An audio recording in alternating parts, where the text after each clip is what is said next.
Okay, welcome everyone. I called meeting the City of Reading Planning Commission regular voting meeting of Tuesday, May 23rd, 2023. Here in the room, we have Danny DiCarlo, Peter Rye, myself, I'm Wayne Beeler, I'm the chairman. And on Zoom, we have James Harris and Nelson DeLeon and Wilson Feasey, who is vice chairman. We were just mentioning that this is the first time that all six of us have gotten together. And this is probably the first time in 10 years, maybe even longer, that we have six members on the planning commission. So it is sort of a special day. Yeah, right. We do need to amend the planning commission meeting agenda. Number 6, the Mitsubishi Chemicals Advanced Materials Incorporated is actually still a sketch plan, not a preliminary final. So with that change, do I hear a motion to accept this evening's agenda? Peter? Okay, Danny? Okay, we have a motion and a second. Question on the motion? All those in favor, please say aye. Aye. Aye. Aye. Sounds like we are unanimous. Okay, first up, we have Wawa store number 153, which is the store at 11th and Rockland. And we have a representative from Bowler Engineering here in the room, and there is someone online, I noticed. Yes, Joe Standard with Wawa. So Yep. go right ahead. And if you can introduce the plan, I believe this is the first time that we have representation. So this is existing Wawa store number 153. Wawa anticipates or would like to do some modifications to this store, which would include some upgrades, some maintenance type work, and also the addition of E-free, ethanol-free fuel to the store, and the extension of diesel to one side of the canopy that we would be adding the ethanol-free fuel on. The disturbance would include, the work would include replacing the dispenser sumps, so the portion underneath of the dispenser on each one of the dispensers, adding a 12,000 gallon adding a 12,000 gallon E-free tank here. This is the existing diesel tank. We would be doing some upgrades to the actual containment sumps. So there are the portion that goes on the top of the tank, and replacing some equipment for maintenance purposes, adding a corrosion control unit to the diesel section, and then running new product lines and chases through the dispensers, and again, replacing these dispenser sumps, and then providing product piping from the E-free dispenser to all two of the dispensers on this side. Yes, the bar 2 dispensers on this side of the canopy. So that, along with changing the price sign to include, it will be the same area, but it will include the price for the ethanol-free fuel. So that really consists of the modifications. We would be limited to a limit of disturbance of 5,356 square feet. We would be replacing the concrete mat on the tank fields. We'd have to rip those up to get to the containment sumps to remove and replace those. And then in addition to that, I think there is the brine reservoirs. There's fill and vent buckets that need to be replaced as well. So it'll be kind of a full tank top, what they call full tank top grade on the tanks. So that's really it. The review letter we've gotten from both Planning Commission and Clark County Planning Commission. As I go through, it looks like we can comply with all the comments. Within that, we have not revised the plan yet, but we will revise it to include revisions, which are a lot of mainly signatures on the plan. There was some compliance for water quality, fire marshal approval. And then there were some questions with regard to the stockpile areas on the site, which we believe we have provided the City of Reading documentation from Aquaterra and then DEP with regard to those. There's lead contamination on site, and those the way that we're remediating it is through the stockpile areas and then topsoil on top, which was previously. If you're not familiar with this site back in the 80s, when I went to Albright College, was junkyard. So that's probably where the lead contamination comes in at. So it's cans, it's basically cans with clean topsoil on top of it.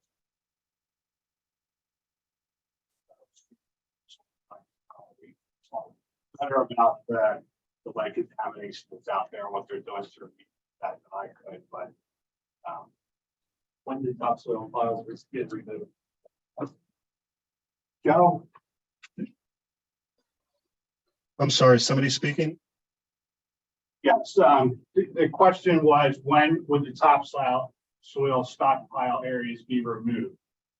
Honestly, it depends on the E3 project. What we're planning to do is to take that soil let me back up a little bit. Back in September of 2021 is when we found out that we had lead contamination at the site. We did a clean fill investigation of the tank hold, and that's when we found the lead. Subsequently, in May to August of 2022, what we did was we sampled the entire property, and lo and behold, lead was throughout the entire property. So we reported that to the DEP, we reported to the City of Reading through the Act 2 program. And then we put together a plan of action that the DEP has subsequently approved. If I may, can I share my screen with all of you? Yes, please go ahead. Sure, great, thank you. Please let me know once you can see it.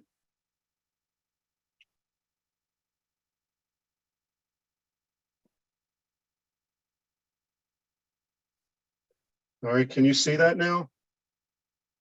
Yes, there it is. Great, Yes. okay.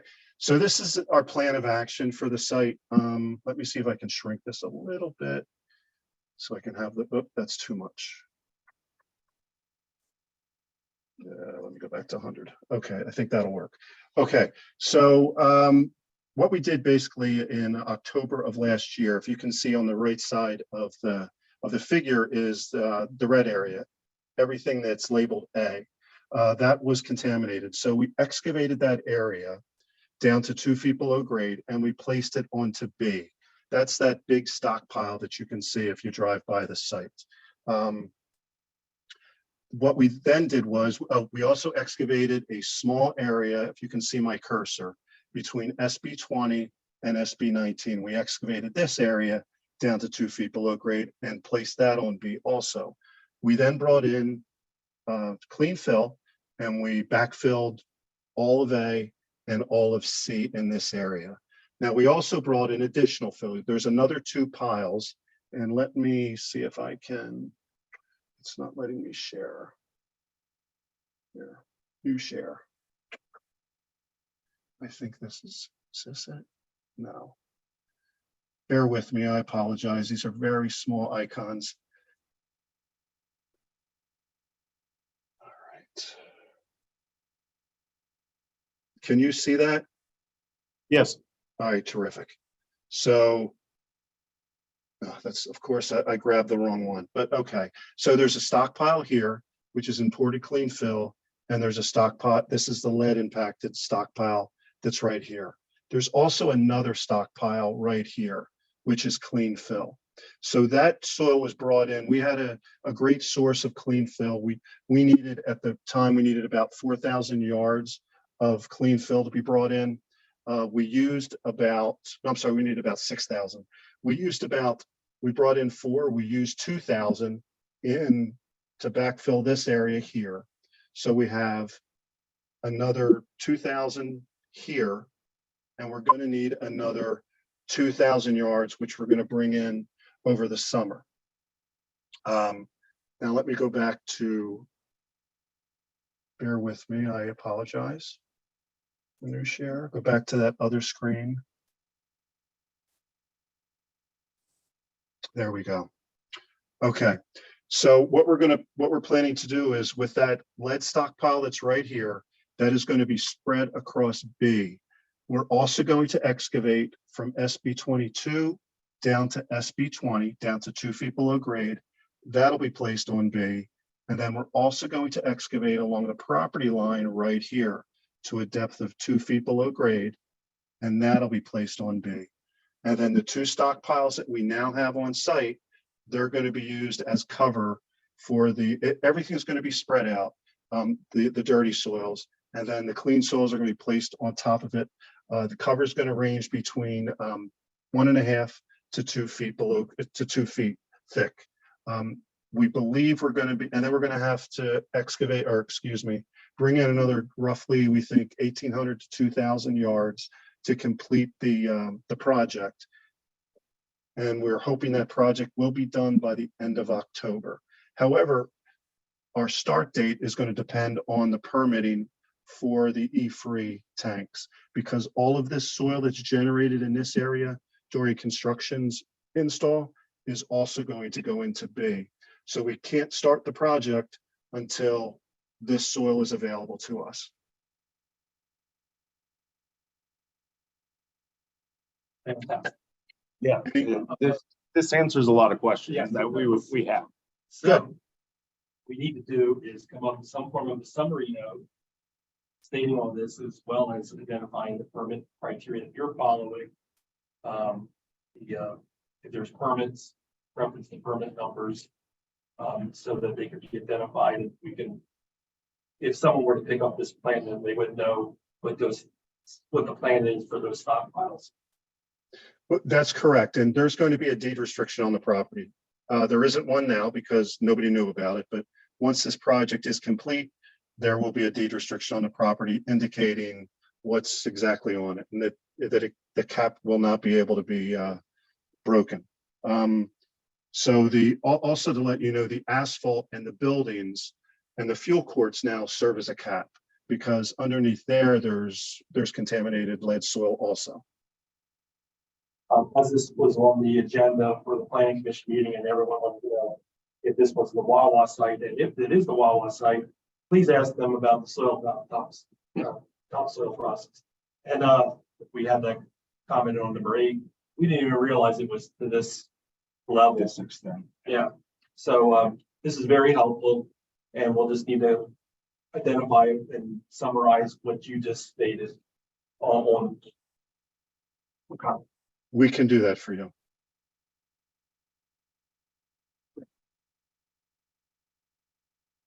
Tim, do you have any questions? Oh, yeah. Yeah, I've got a couple now. Jerome's right. I didn't know any of it. I do recall, Joe, seeing the Act 2 notice. That was a year or so back.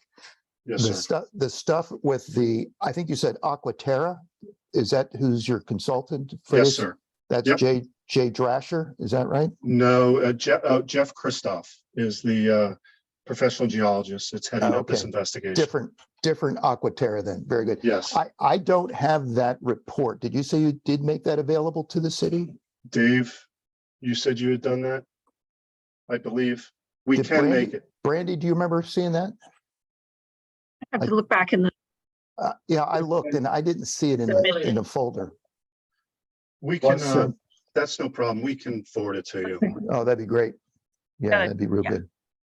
Okay, and my main question is going to be the location of your concentrated runoff, which is, I think in this view here that we're looking at would be the A in the red area and the northeast corner. Is that still functioning as your, focus of all the stormwater? I think there's an inlet there that catches surface flow. Yes, sir. And what we did was we returned that area back to the way it looked before we excavated, minus some of the shrubbery. Okay. There's 2 feet of clean fill on the on that surface right now. And was that part of the Aquaterra plan that the DEP approved? Yes, sir, it was. Okay, very good. Next question. You mentioned lead is the concern. What was the regulatory criteria? Is this residual? Do you know what the term, how they classified it? Yeah, it was as high. T-clip was above 5.0, so at some points it was considered hazardous. Unfortunately, it's throughout much of the site. We have levels, parts per million that are over 1,000, 1 to 2,000 ppm. The commercial level for lead is, I think it's 450. I believe 450 or 500. Yeah. So we had a site too. The city had its own site. We had to remove it from the site, take it to a landfill. But you're saying that level, you got some residual and even some hazardous on this site is what I'm hearing. Yeah. You know what? I'm gonna have to take a look at the report. We have a lot of investigations going on. The hazardous level, I could be thinking of another site. Okay. I know we're well above standards. What I can tell you is, as part of this, we did a groundwater investigation, which was required by the state. Right. Lead was not in the groundwater. We monitored, I think it was either 4 or 8 quarters, I don't remember. That was submitted to the state and approved. And we do not have any lead contamination in groundwater above standards. Okay. Yeah, it'd be good to read the report too, if especially if there is a concern with hazard. If it's residual, I know that residual, you can leave it on site and you do your remediation that's approved by the DEP. It's if there is some hazardous level there, we would be concerned about that. Especially the city's concern, it would be if there would be any of that into this, leaving the site in the form of stormwater runoff. It won't be, because everything will be capped with 2 feet of clean fill. I see. The entire site is either capped with impermeable surface, asphalt or concrete, Or the building. 2 feet, or the building, or 2 feet of fill. Okay. The yellow / greenish areas, those already are cleaned down to 2 feet below grade. Okay. And then my last question, it just has to do with stormwater management. This is not, I guess, being reviewed as a land development plan per se, where the current stormwater management ordinance would apply, because I don't think you're expanding the building or subdividing or annexing or anything else that would constitute a permitted plan, land development plan. That is correct. We did go through the Army Corps, though. We're waiting for that permit to come back to us, because the disturbance, at least for the second phase of the project, is over 1 acre. So we are waiting for that permit to come back. That would be in conjunction with your Act 2 permit. Yes, you're sir. saying. Yeah, That's okay. correct. Yes. Yeah. And so going back in history, I think that what I found on the Berks County Recorder of Deeds is it was a 2003 was the recorded plan. So I think, Jerome, this is a revision to that plan. Is that right, Jerome? The recorded plan? Yes. Yeah, okay. And was there ever, and this is for the city's MS4 permit, our stormwater permit, was there ever a stormwater management BMP for this site? Because this is pretty old. This is 20 years old. So do you know if this site, or do the engineers know if this was ever approved with specific stormwater management BMPs? I didn't see any on the recorded plan. I don't believe so. Now, it was before those BMPs would have been required. Yeah, I didn't see. And you're with Buller. You're the engineer. Yeah. So maybe you would see that in addition to what I would see on the recorded plan, but there was nothing identified on the recorded plan as a BMP. So we'll classify this site as a site that does not have BMPs. And I don't know if it predates our permit. I just don't know if it predates any obligation with MS4. I'd have to look at that. But I just wanted to confirm whether or not you recognized where this was submitted as a land development plan with stormwater management features. At least in the sense of, the current stormwater management ordinance. The ordinance for the city wasn't approved until 2008. So the original recorded plan predates that by several years. Just trying to establish some, descriptive on the stormwater for this. We're treating this as a record. Pardon me? We're treating this as a revised plan of record. Yes, right.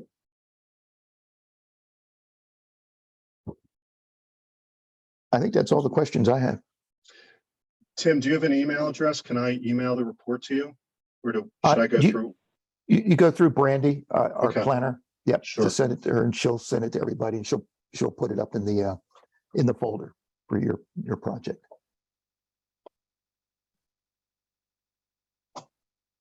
We will do that. Thank you.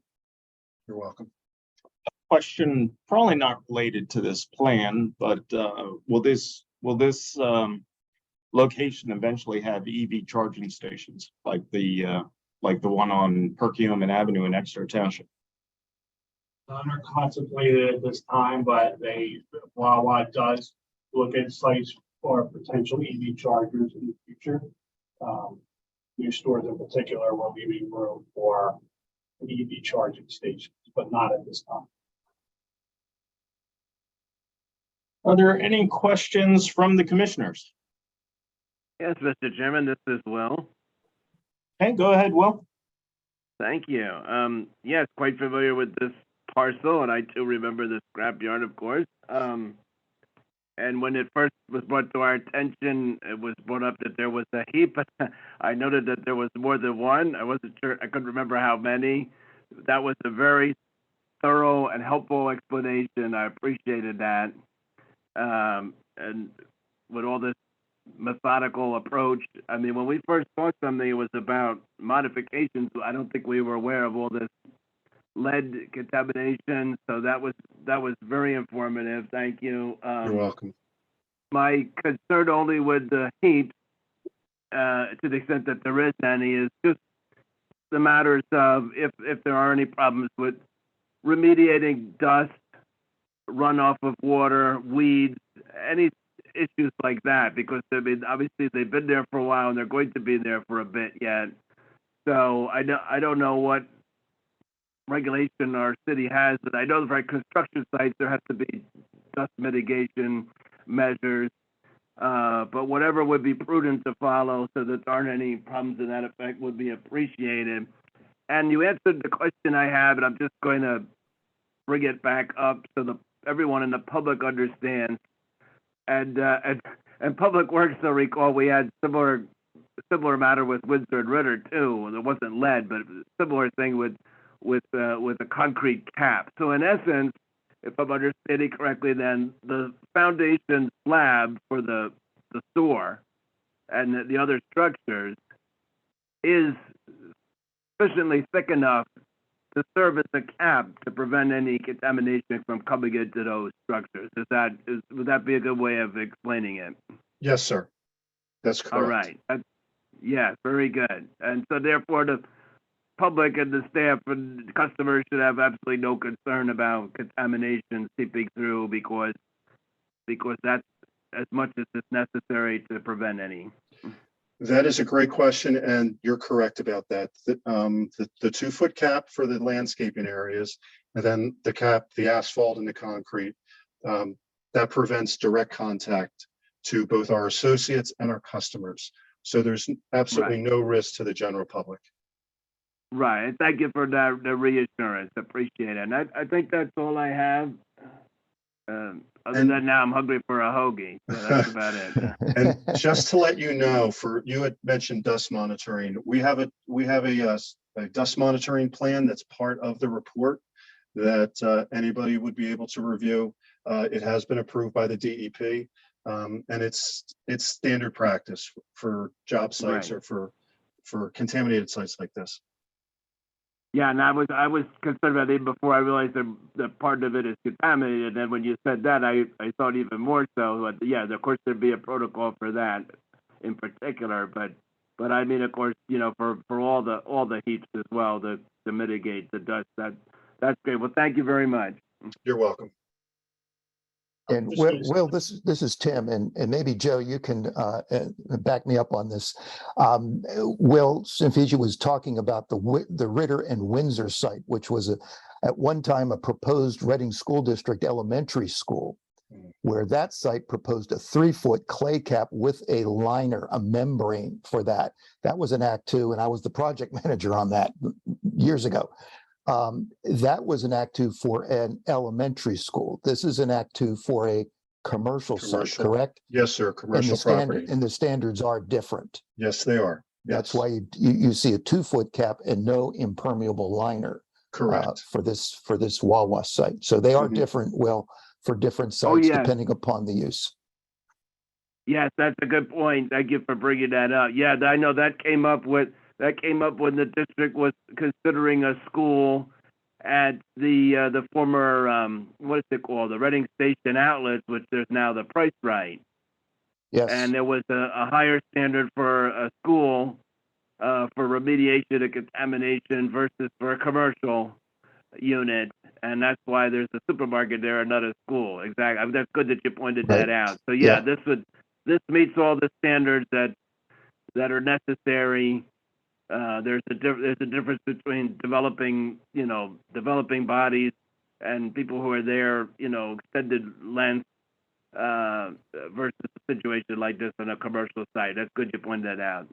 yeah, and it would be very good for us to get the report and also the closure report when the DEP approves this so that we can have that for the record, because people will ask.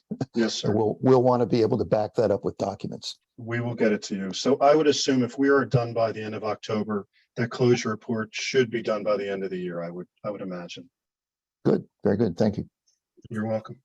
Want to make comments, sir? I was just gonna say, for the new tank, they will be excavating, and there's even a process for mitigating dust when they're excavating that, because that would be in the lead contaminated soils. So I believe that is also stipulated within the report itself in terms of what those measures would be, like spraying. That's correct, Dave. Those like they migrate.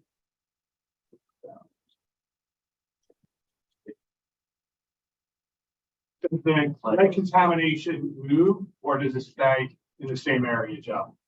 It stays in the same area. It doesn't move.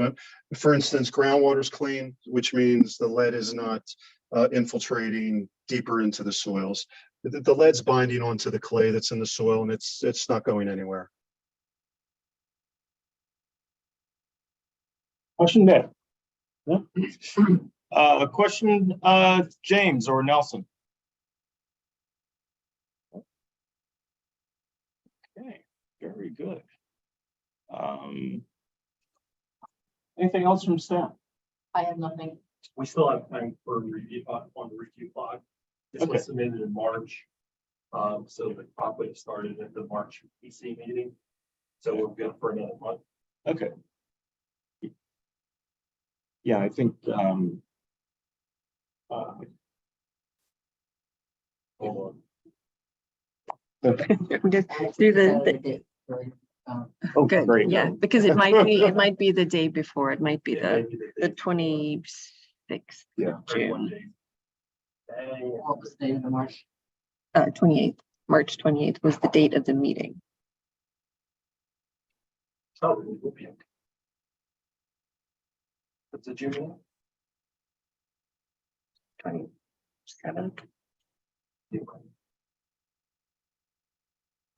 It's 91 days.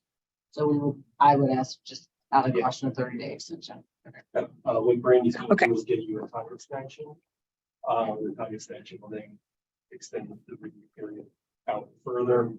just in case something happens. So you obviously have to, you're gonna have the plan revised to assume all the notes, and then you can resubmit everything. Hopefully, we can consider conditional approval next month, but if 91 days play, and Pennsylvania besides planning code calls for 90. Yeah. That is, here's this, what triggered What triggered the analysis of the soil, Joe? Oh, it was the E-free tank going in. We, of course, we need to determine where the soil can go, whether it's clean or dirty. So we just did our typical clean fill investigation, and that's when we found the lead impacts. It's kind of interesting, they never found anything in 2004, but that must be different regulations because you're putting in a diesel tank, which you don't have now at this site. That's what I was thinking. I was saying it was in 2004, but he's saying that it was based on the testing for putting in this tank. Yes. We did it for clean fit. It was for the E-free tank that's going to be going in, and it was clean fill. So we were sampling for VOCs, SVOCs, and metals. And we happened to find lead. This was probably a little bit of a surprise to them. It's not a surprise to me because, like I said, this was a junkyard for many, many years. Yeah. Yeah, like I said, I was at Albright at college around the time when the junkyard was shutting down. I like the fact that the applicant for brings forth all the information. It was something that probably Tim and I both didn't see as a result of the plan. We knew to question the topsoil piles and what was going on with them, but we. So this is something that is good that you're taking care of. Are you able to sign the extension? Yes. form? Absolutely. So I just, And we'll take a vote on the extension and then we'll be good for this plan.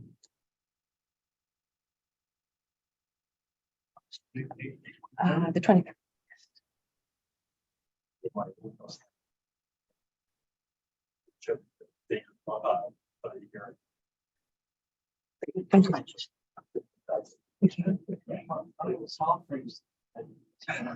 So we can do it right here.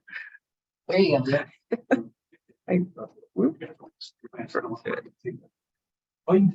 Yeah. Okay. 9 days. Yes, and then once we Tuesday, May 23rd. Oh, that one, it works. Okay.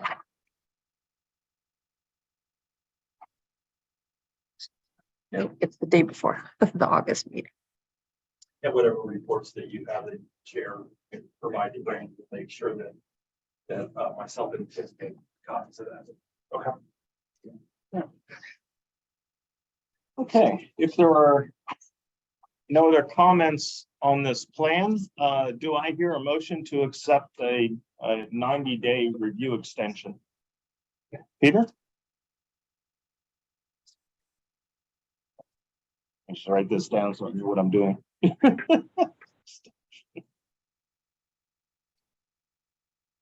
Okay, do I hear a second?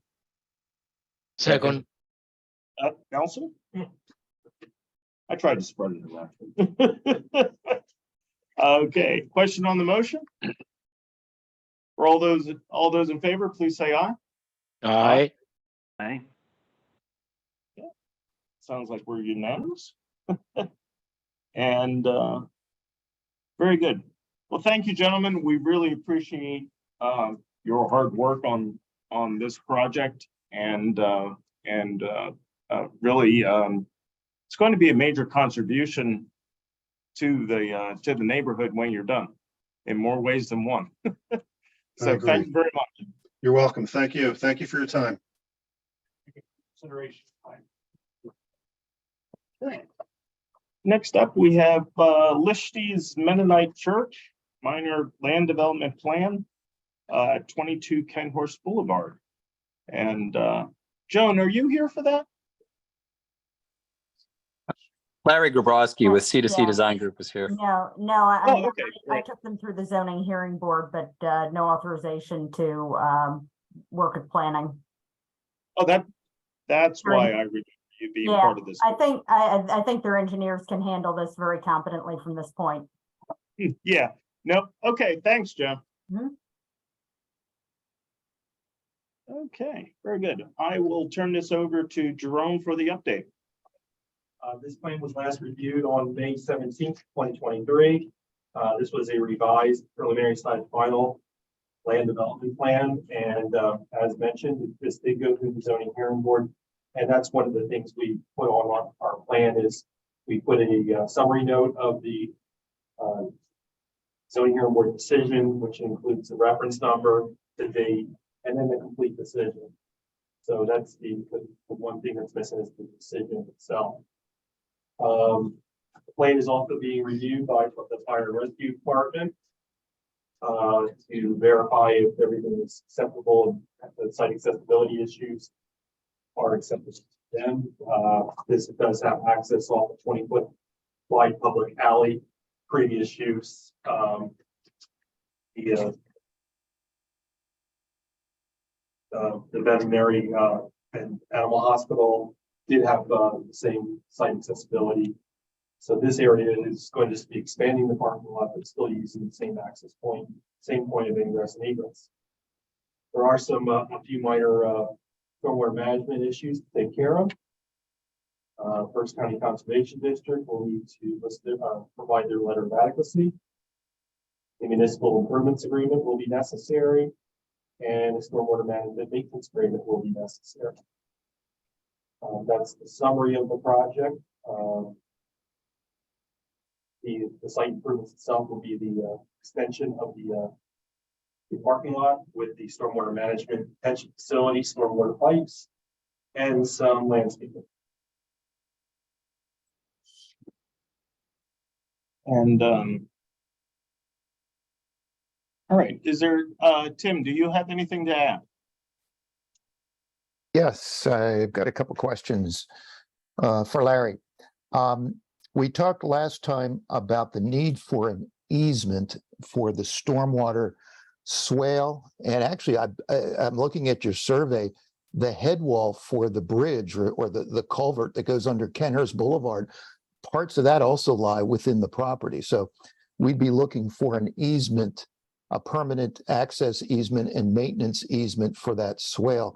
We also will need an easement for the additional stormwater management features. And I'm not sure that maybe this is a Michelle question, if we can combine the two, but we would certainly need to include that area where the permanent municipal swale is located. And that would need to be a written easement, similar to the way we did the ones at Piazza Honda, the ones over at the BMW, what else do we, Mercedes-Benz, that whole, this swale continues downstream, and we've been collecting easements as we go, as it goes through these private properties, and we would need something similar at this location. I did see the note on the plan, but we need something a little more definite and something that we could be legal and recordable for access for that, as well as for the stormwater management BMP. Or easily searchable. If something comes up, we can grab it off the recorder of deeds, or then I could pull the plan or any future property owner. So yes. Absolutely. All right, so you want something more than just the blanket easement that we provided? Well, I mean, that was a note. I mean, that's a good start, but we will actually need a legal easement agreement. Michelle knows all about it. We've done them before. I guess maybe, I don't know, Michelle, should we provide one as an example or something? We can do that. Well, yeah, you and I can talk and then we can circulate something. Okay. Okay. All right. And then again, that would be in addition to our standard stormwater management easement or agreement, which includes an easement for just those, on-site features. Right. Did we address the planning modules? Now, I think we agreed that this would probably not require planning module, but we would still need a narrative to describe the the proposed use and sewer flows for the proposed use. Did we get that? We did not provide, one wasn't asked. We Yeah. were never asked to provide one, so. Okay, yeah, well, we'll need to see a narrative there to see if, Larry, if we've got, I'm assuming it's going to be fairly low since it's a church. Generally, churches don't use a lot. Will there be any daytime use, classrooms or anything like that? No. Yeah, if you could just narrate there what you Yep. think the proposed use would be and come up with a comparison to what, and without researching it, I don't know that we'd be able to find a prior approved planning by the DEP. Assuming that's not the case, assuming there isn't one, then the assumed for this lot would be 1 EDU. So you could go up to, in fact, you could go over 1 EDU, but not more than 2 on this lot, and without the need for a planning module approval. So we need to compare it to that. Tim, there was a previous use on the property. There So was a the- previous use, but what did it receive planning, sewer planning approval? That use was there for, I don't know, 20 some years. Yeah. Yeah. Again, it goes by what was approved by the DEP. So we have to go by what was already previously approved, even though the use may have been approved. Was it approved? And were the flows, was there the reservation, let's say, or the flows for this lot, was there a flow rate that was approved officially by the DEP? And that's why I'm saying, if not, then we have to go by the default, which is 1 EDU, not to exceed 2.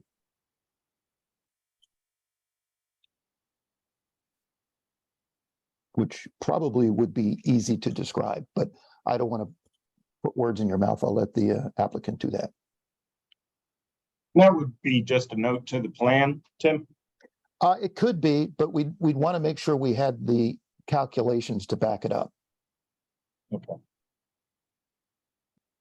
And yes, actually, yeah, there should be a note to the plan. It wouldn't have to be a detailed note, but a short report. Most of them are just 1 page. All of that wouldn't have to go on the plan, but you could refer that and it could be recorded with the plan. Tim, in another application, we asked for the amount of, or say the conveyance that was generated into the system utilizing water records. And that was sufficient in the past. I mean, we've just done that with several projects. Right, but this would be a church, so I don't know, maybe they would have something similar. I don't know. Comparing this to a veterinary hospital, it's going to be. Oh, you're saying to use the veterinary hospital as the prior use. I would prefer to see what's the proposed use. And that there's guidance. I mean, the DEP has the guidance that you can pull off of the standard chapter 72.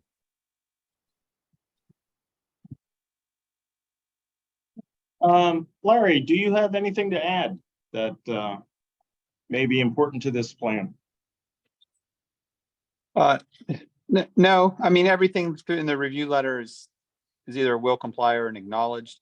I did have a question with comment number 7 D about the seepage into the RCP underneath the dispersion trench. We were just going to do O-ring gaskets for the RCP for that stretch of pipe. Is that acceptable?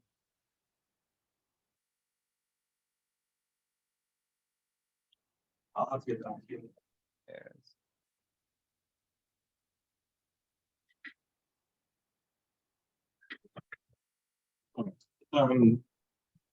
We'll be in touch with you. Yeah, and Larry, I don't know enough of the details about it to answer your question here tonight, so Jerome can get back to you on that.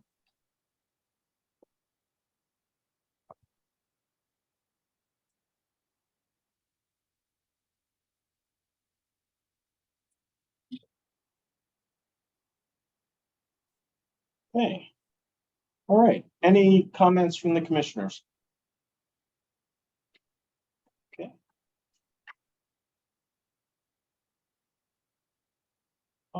Okay, hearing none. I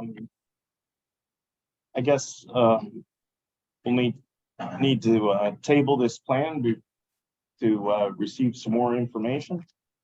Oh, did we get Berks County planning on this one? Yes, we have received. Okay. Yes. I thought so, Alternate but I year just now. wanted to double check. Okay, very good. So with that, do I hear a motion to table the Lishties Mennonite Church minor land development plan at 22 Penhorse Boulevard?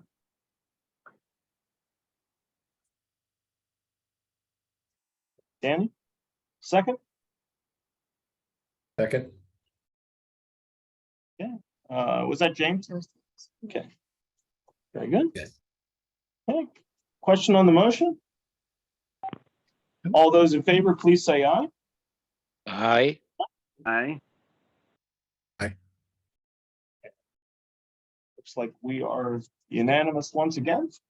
Well, thank you for joining us, Larry. Yep. And we look forward to seeing you next month. Okay, thank you. Have a good evening.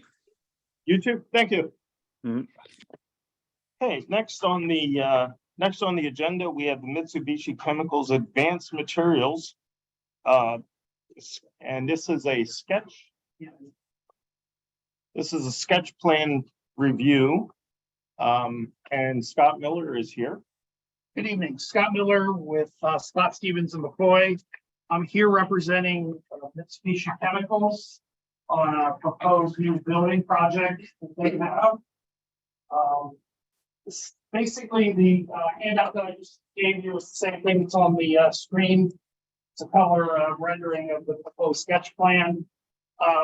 This project basically entails a 59,000 square foot building that they want to put on two parcels that they currently own, which is divided by a unopened alley, which kind of runs right down the middle here. So this is bordered by Fairmont Street, Alton Avenue, and Belmont Avenue as well. It's two parcels. The total acreage is about 1.3 acres. It's a one-story building. It's going to be used for manufacturing. It's an extension of their existing facility they have there now. This proposed building footprint that they have here actually exceeds the zoning requirements of 50%. We're actually in 66, a little over 66. We will be applying for zoning relief for that.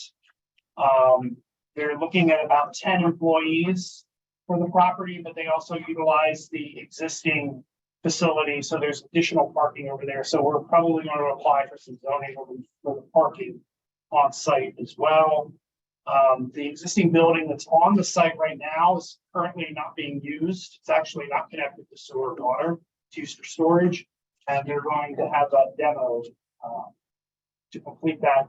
In the lower corner here, you can see they will have a loading dock accessing the building, and there's some handicap parking right adjacent to it that we're proposing at this time.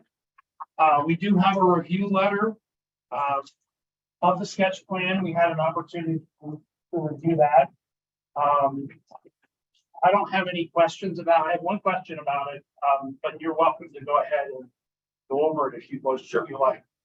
Okay, go ahead, John. Okay, this review letter was dated May 19th. This is a sketch plan application review, so it's a conceptual plan that's being submitted for informal review and discussion and provide the applicant direction. There is no formal action required.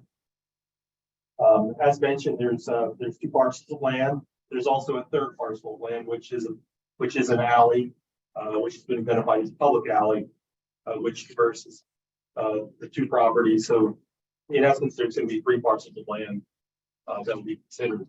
The third parcel, which would be the unnamed alley, would be vacated by the applicant, and all the three parcels would then be going in common deed as a result of the plan, and then the land development plan itself would then come forward.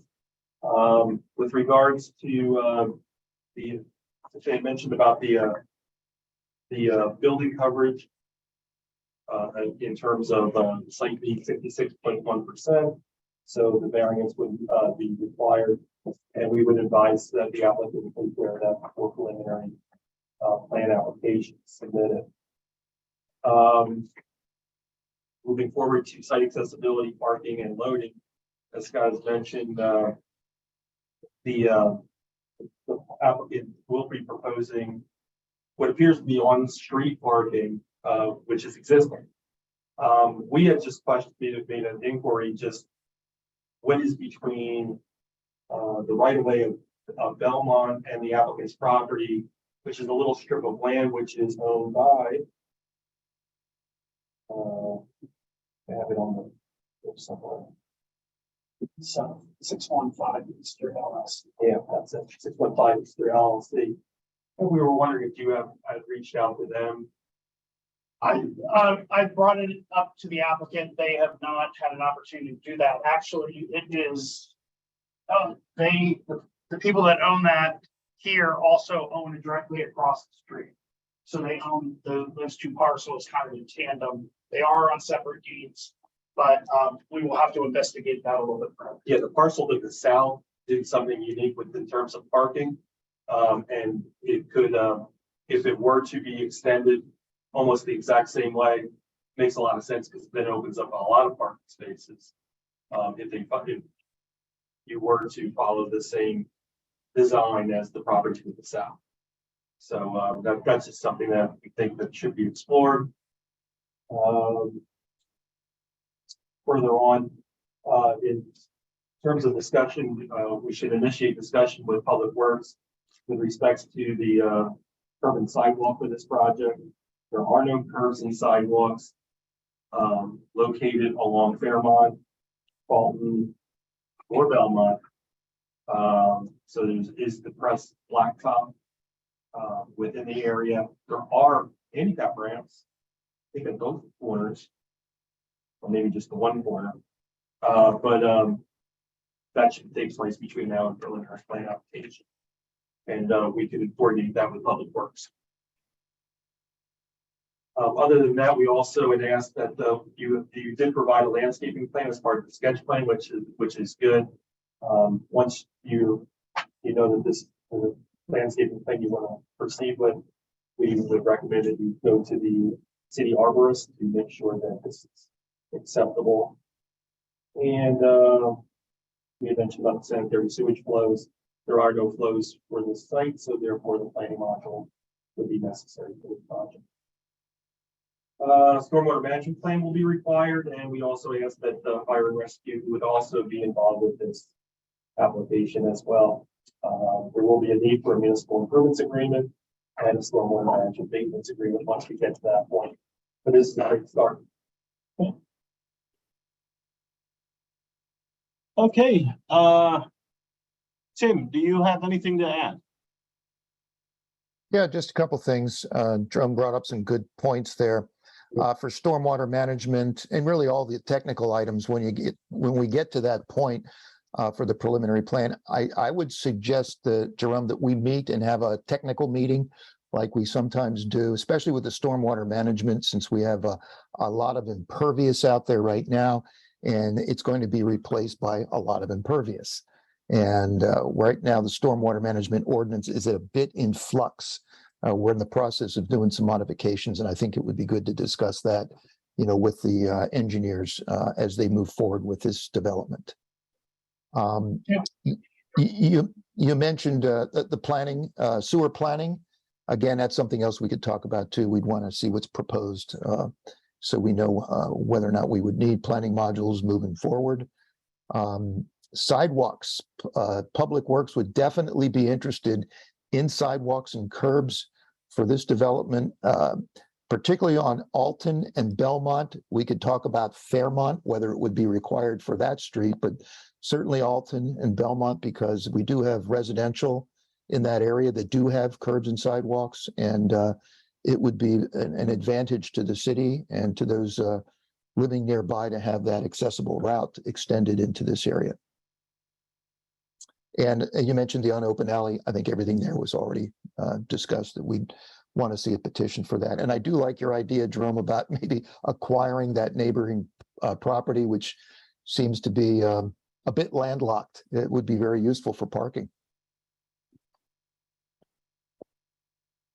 And that's all I had. I just wanted to say, Tim, that one of the things that we were planning to do was infiltration testing on the site. But I'm gonna hold off doing that until we have our, to go over that with you.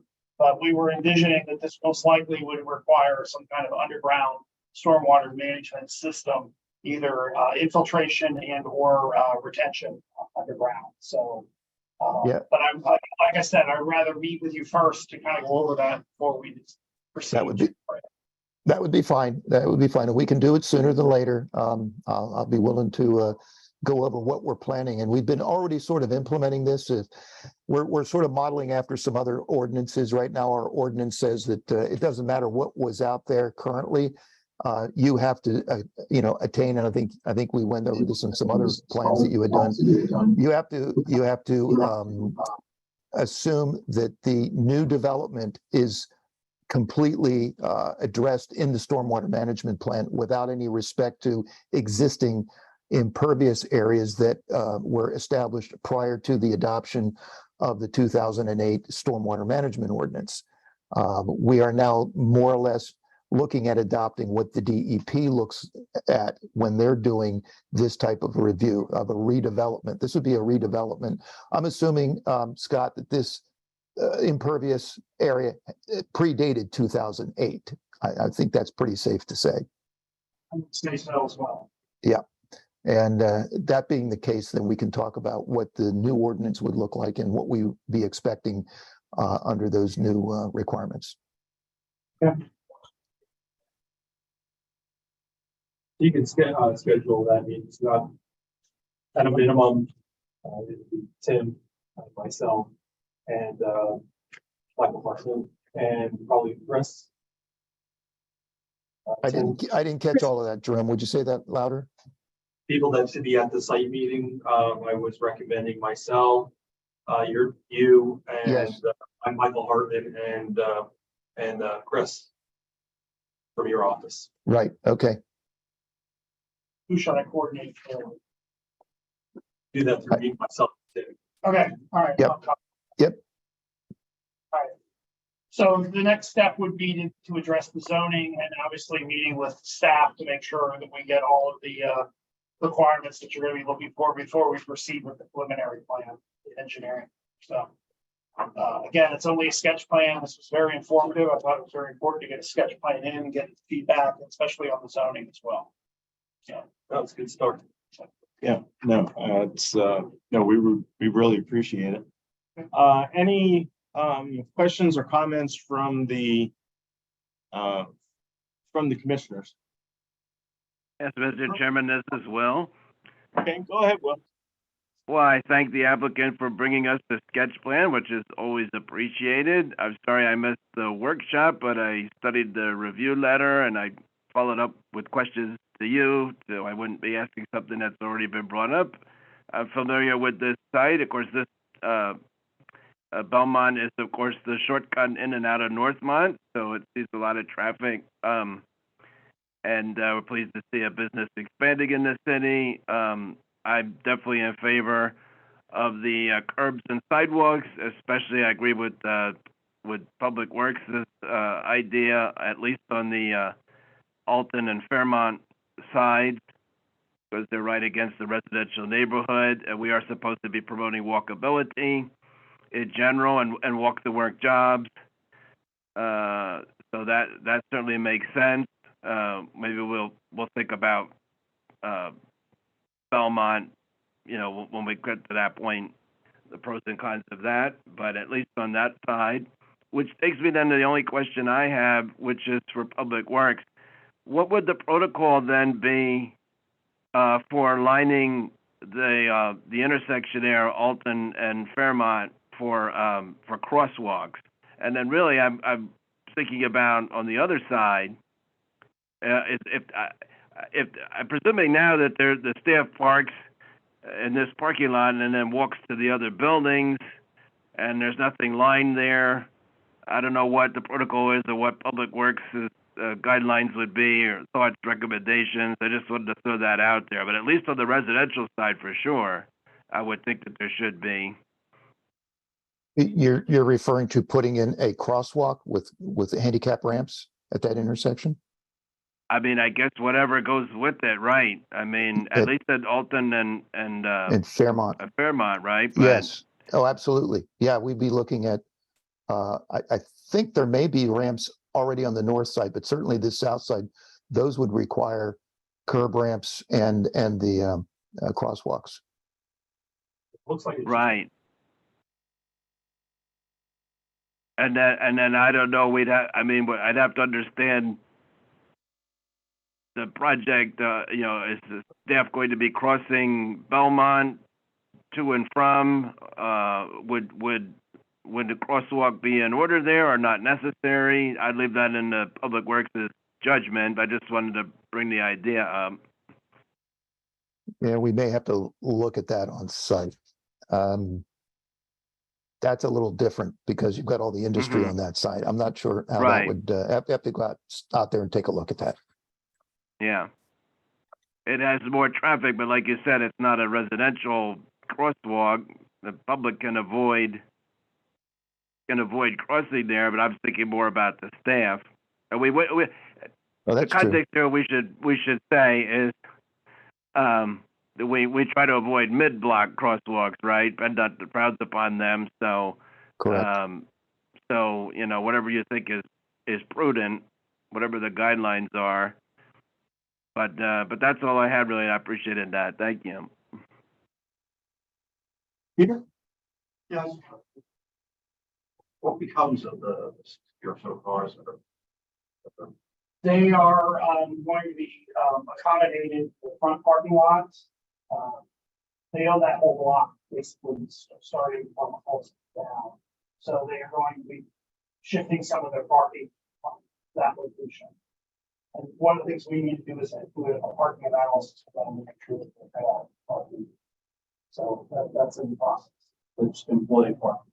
Yes, correct. It's about half of it's utilized, the current parking lot. So we gotta accommodate whatever staff number that they're currently using for elsewhere on the site. That's analysis, so if possibly an expansion of parking or you think Possibly, yeah. Again, I think probably that's gonna come up more when we go into zoning. Make sure we have all of that documentation. So again, we just wanted the sketch plan, we wanted to get this in. Obviously, the parking question needs to be resolved and we discuss that moving forward. Very good. Questions from anyone else? Okay. Hearing none, this being a sketch plan, we don't have to take any action on this. But I think, Scott does have, a way forward. Yes. Knows a way forward. Yes, definitely. Direction. So that's, because there's a lot of things, to coordinate here, especially since it's zoning and did you have anything? Okay, just making sure. There's the zoning, there's the vacation of the alley, which will be coordinated with the city, and then also the planning module, which will get started. Yeah, those are probably the three items that I clean up before I start the hard engineering. Okay, excellent. Okay, thanks, Scott. Very good. Thank you very much. Okay, thanks. All right, let me get my paperwork in order here, so I know where which one is up.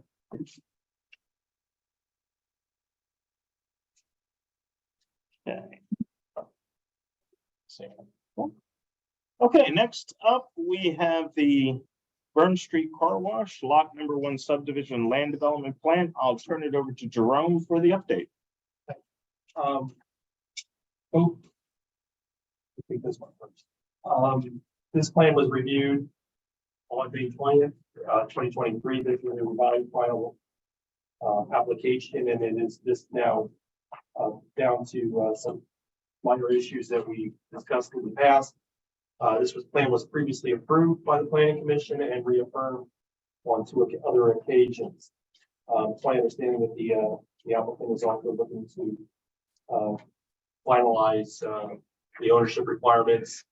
So the only remaining issues that we have on here that's relevant would be that the curbs and sidewalks, which we had discussed last meeting, would be identified on the plan, and notes, corresponding notes would be placed on the plan with regards to if they are required to be replaced. And this is the upper portions or segments of North Fifth Street, which would be the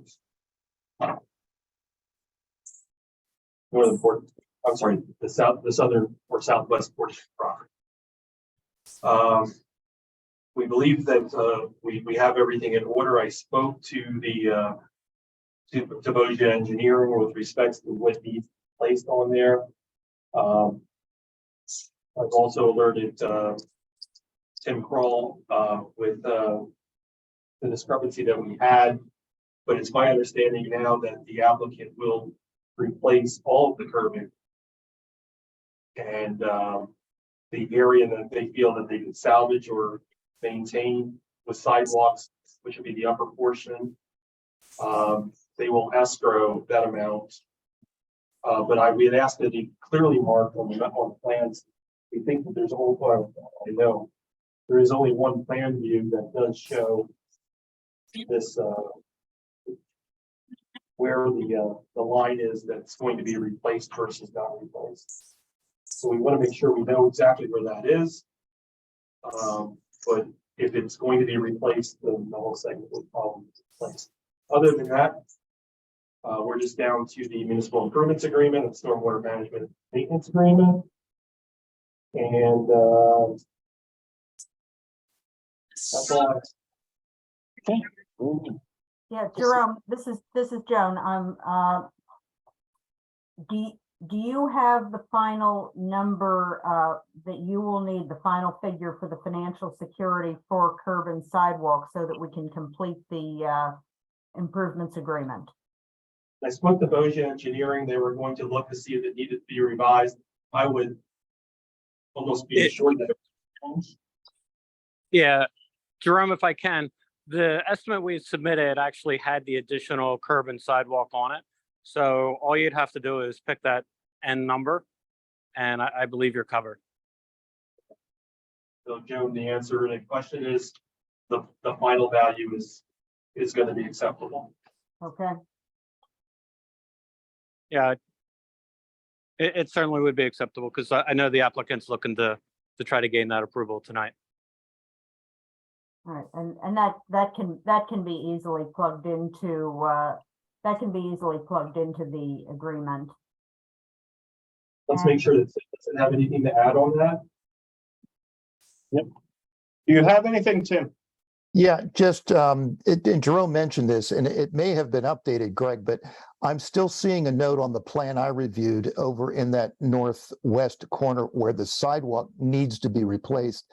The note that it says on my drawing is something like 149 feet, and there's got to be more than 149 feet, I believe, that needs to be replaced. I think that dimension is incorrect. Well, Tim, it's just the first time we're hearing about a dimension, but we did go back on the plans actually today for the ones that are probably in your inbox, and we added on sheets 7, 8, 11, and 15 the requested information.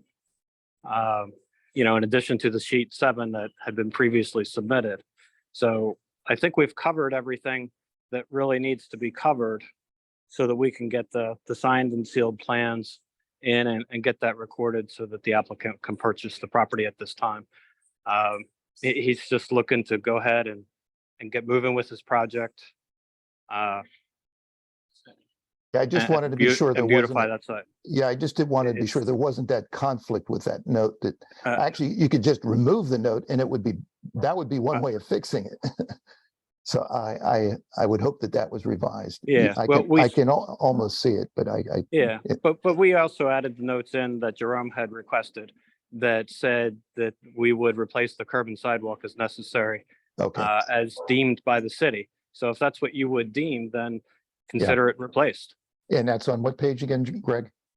Those notes are on sheet Notes. 1, but it's on, the call outs are on sheet 7, 8, 11, and 15 for the links that were sent to the city's team this afternoon.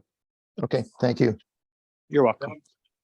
Tim, the notes are, notes 20, 21, and 22. Just under notes. On page 1, on sheet 1.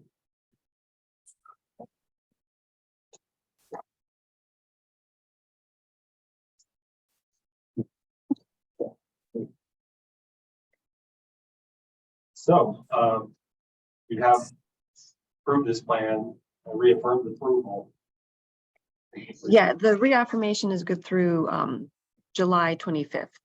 So. Okay. Yeah.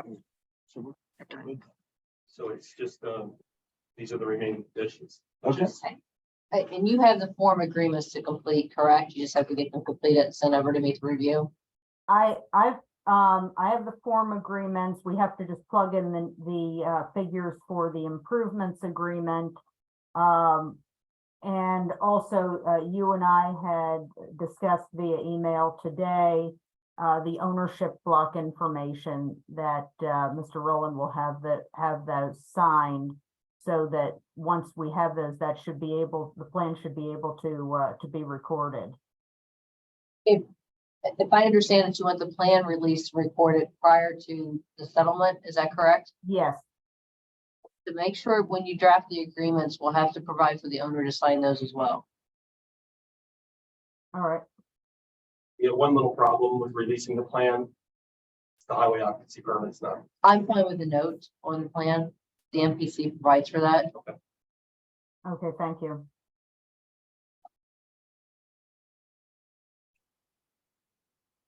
I don't need any action. As long as the commission's happy with the discussion we've had, I don't believe we're good through July 25th. I don't see no certain action. All right. Any comments from the commissioners?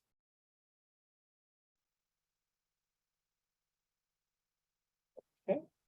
Hearing none, we will move on to lot 2. Same thing. Same thing. Okay, great. Ditto. Yeah. Yeah. Yeah, it's just, you know, it's one of those projects where, you know, Vince owned it for God knows how long. You know. And just for the record, when I said it's the same thing, highway occupancy permit still would be necessary. The same thing, municipal improvements agreement, stormwater management agreement, the limits of the curb and sidewalk. So the same conditions apply. Yeah. Is that, pardon me, it was a little tough for me to hear. Is it going to be just a condition in order to pick up the plans that those items are addressed as far as having the improvements agreements in place?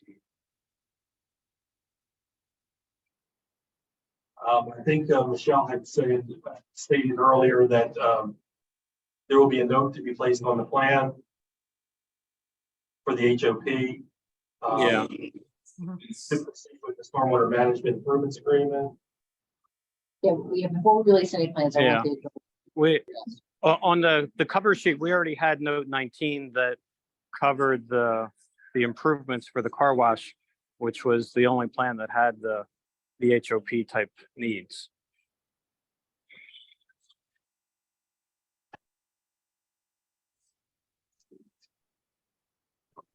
Because again, we have all the plans signed, sealed, everything else to really try to move forward this night.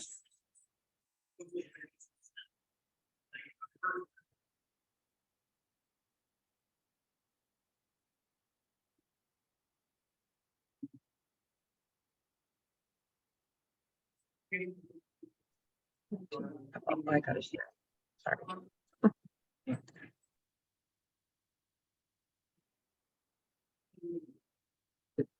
Number 19.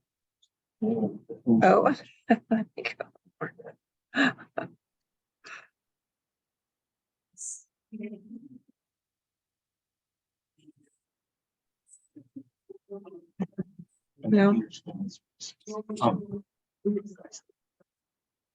Are there any other outside agencies? No. Right. The planning modules were approved. We got that this week. Right, and the street vacation is done and all that good stuff.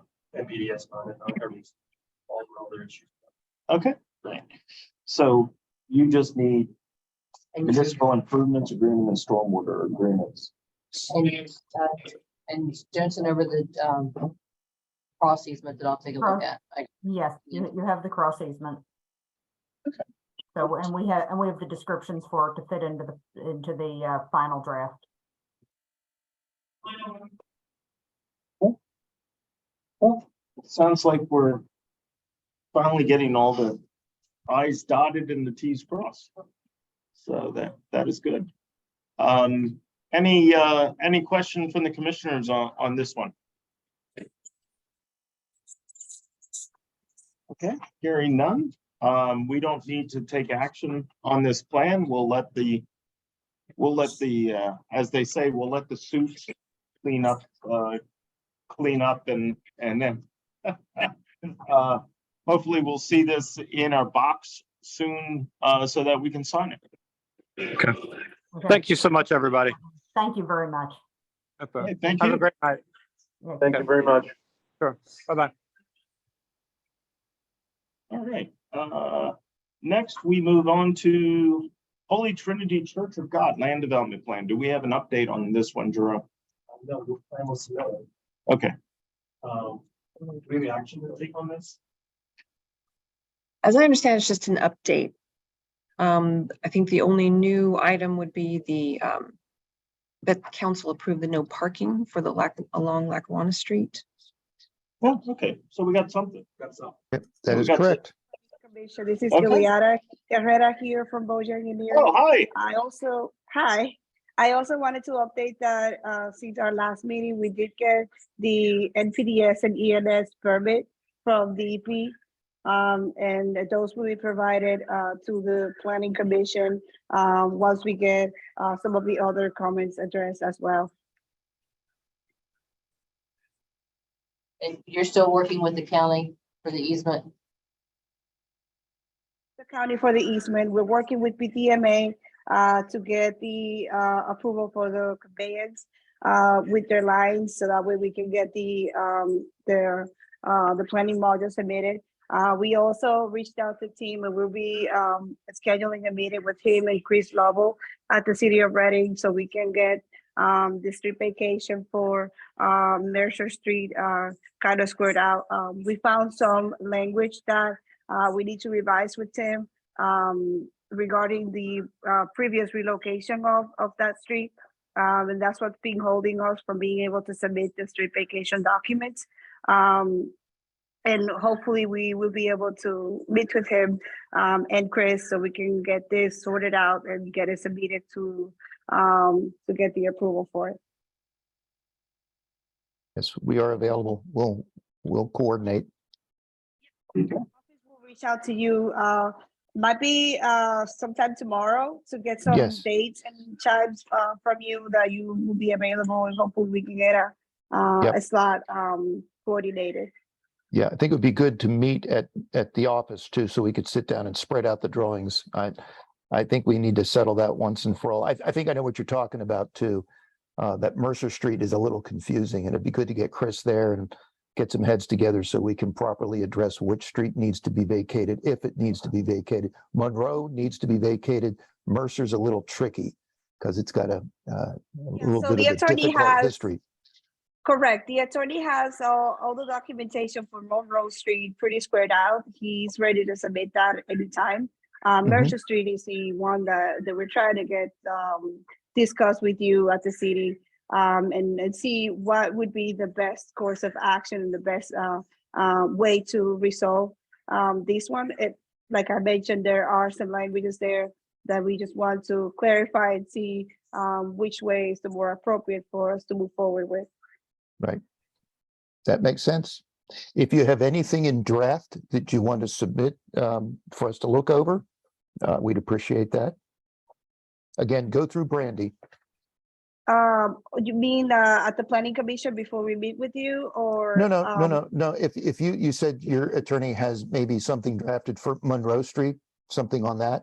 If you have something that you would like us to look at, just go ahead and send it, email it over to Brandy and she'll put it in the folder. And then we can have that available maybe before we even meet and talk about Gotcha. all the streets to be vacated. I'll talk with Mark so we can Yeah. get all the documentation for that one submitted to you. For now, we're working diligently on the remaining items. We've made progress, but we're trying to get these other few ones addressed so that we can finally come back and gain your approval.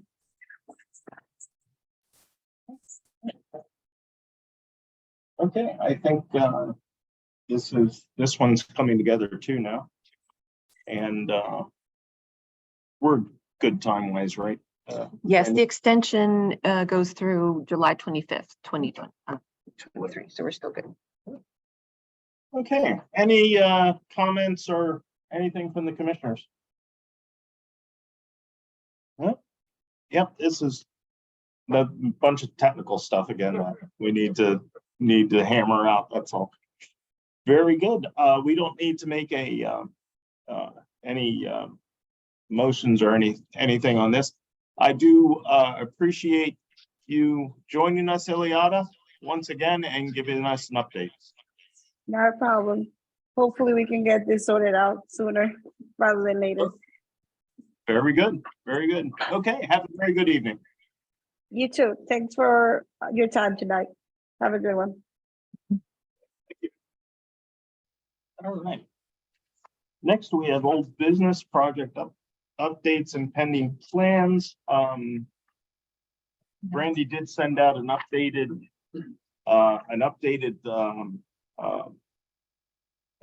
list for our review. I don't think there's anything particularly exciting on there, unless Jerome has something. No, yeah, so, all right, great. That's basically information. Okay, next is the, next we have active plans requiring reaffirmation approval. And I believe Aristides is here for one of those. Yep.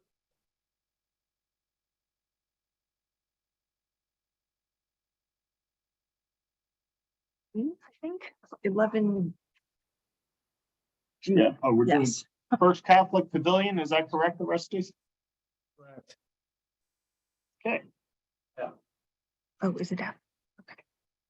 That's cute. Okay. It is. Okay, yeah. Yeah, we'll take this first since Aristides is here. Do you have anything to add on this, Aristides, or you just No, I just want to clarify that and I did forward plans and an estimate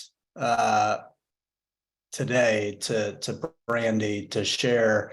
I don't think we have any other outstanding items other than, hey, if you're okay with the cost estimate, then we can finalize the signatures on the plans. Correct me if I'm wrong. So I'll get those forwarded. okay? Drop Sounds into the folder. sounds good. It sounds like we're ready. They need an agreement for the cost estimate. That's what he was referring to. That's what, yeah. Yeah, I- they will, yes. You have our sample or form agreements? Yeah, I mean, that's probably pretty excessive for what we're talking about. I don't know if there's a simplified version.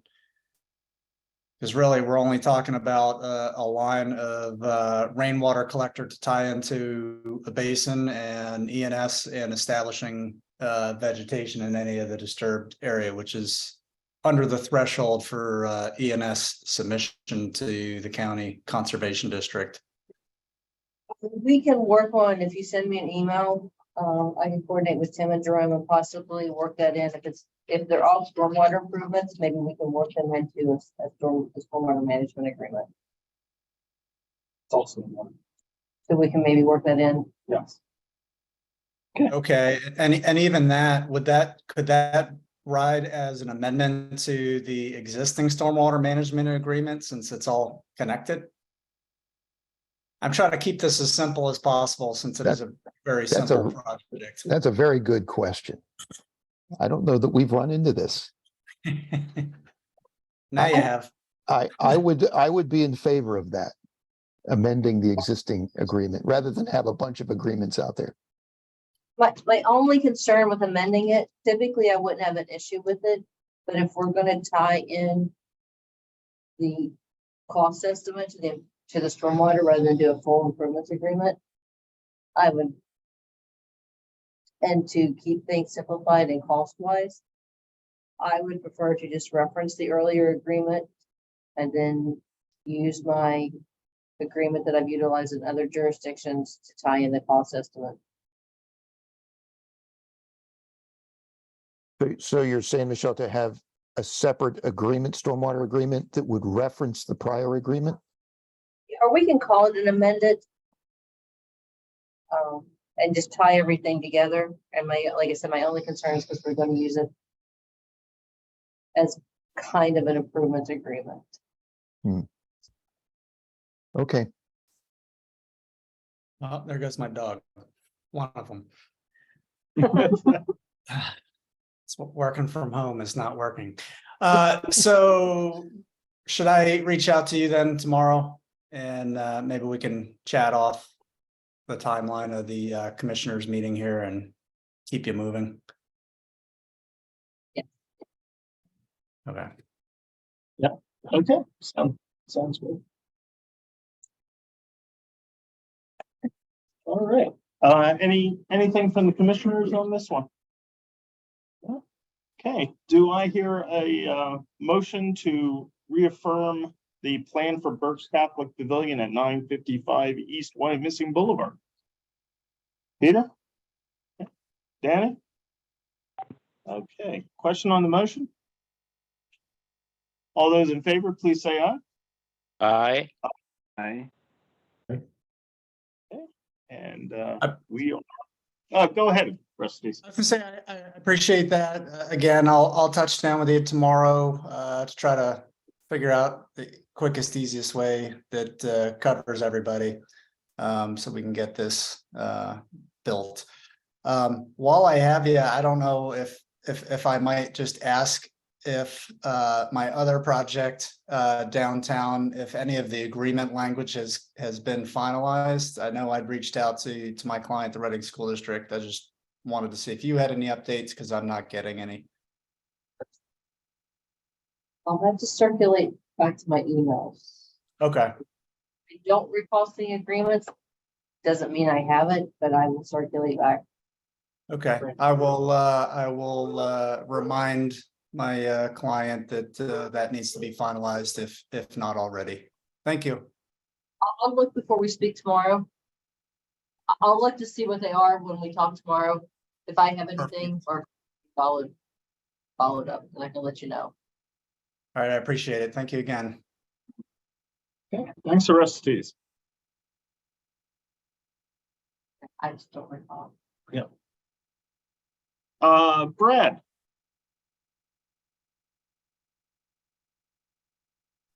Yes, sir. Hey, Brad. You're the last man standing. Which project are you here for? Well, for the library, I guess, right?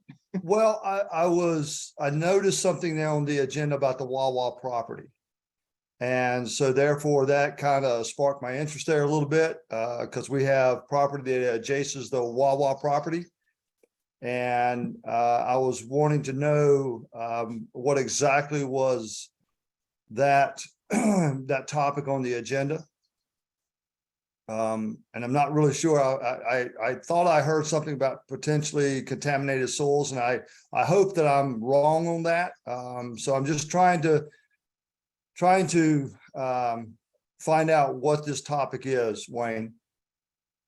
Oh, no, I'm actually glad you're here because this actually turned out to be much bigger than we thought. I don't know if Tim might be able to give a quick overview as to what we were talking about, but it's extensive. So Brad, were you listening in on the first part? It was the first item on the agenda. Maybe you tuned in later. I was- did, Tim. I yeah. tuned in later. My apologies. No problem. It would probably be best to hear it right from them because they gave a good report. Just rewind this. It's being recorded and you can just go back and revisit it. But I'll Okay. try to summarize in a nutshell. Yeah, we were all kind of a little surprised that there was contamination or there is contamination at the site. Lead contamination. Certainly there was residual waste under their Act 2, which has been reported and the plan approved. The Remediation Cleanup Act 2 for the commercial site was approved by the DEP, and it involves lead contamination to be remediated on site using 2-foot clay liners, existing impervious asphalt, and the building itself as the cover for the on-site lead contamination. The question was asked, is there any hazardous levels? The response was, yeah, there was elevated levels. In fact, it sounded like pretty serious levels. I'm not an expert on Act 2 and levels of contamination. I've just dealt with it on other sites, but something to be concerned about. However, the DEP has approved their cleanup plan, and they expect to get closure based on that plan later this year, maybe this fall. And the discovery of the lead contamination wasn't until fairly recently, 2021, I guess, when they were doing siting of their E-free gas tanks. They had to do routine soil analysis, and lo and behold, lead was one of the metals that showed up. Tim, thank you for that. It was my understanding, obviously that's the way I come in every day, basically. And Mhm. there was a lot of stockpiling of soils Yes. there. And it was my understanding, Tim, that what they were doing was remediating some type of spill or something. And I wasn't 100% sure of that. So, and they were stockpiling on site. So I was not aware of the lead contamination part of that.